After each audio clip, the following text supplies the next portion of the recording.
Барлықтарыңызға қайырлы күн. Бүгін мен сізбен жеңіл дайындалатын әрі өте дәмді салаттың рецептісімен бөліскім келеді. Видеоның соңына дейін қарап, менімен бірге болыңыздар. Және каналыма тіркелуді ұмытпаңыздар. Ең алдымен тауықтың етін майдалап турап аламыз.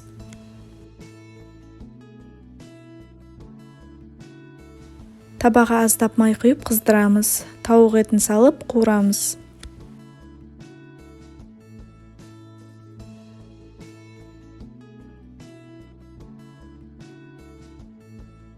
Дәміне қарай тұз себеміз, қызарғанша араластырып тұрып қуырып аламыз.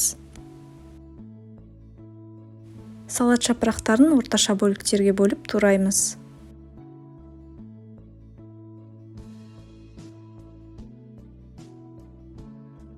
Қызанақты да орташа етіп турап шығамыз.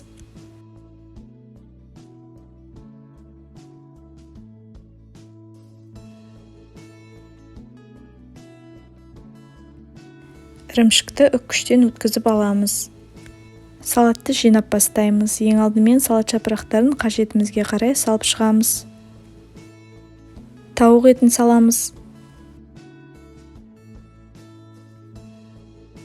Одан соң қызанақты салып шығамыз.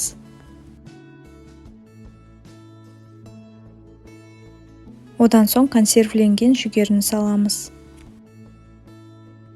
Оның үстіне кептірілген нан салып, ірімшік сеуіп шығамыз.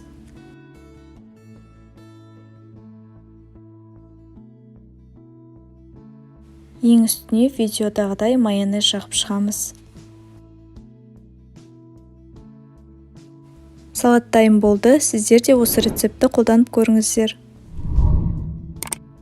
Сіздермен болған Сымбат. Келесі видеода кездескенше сау болыңыздар.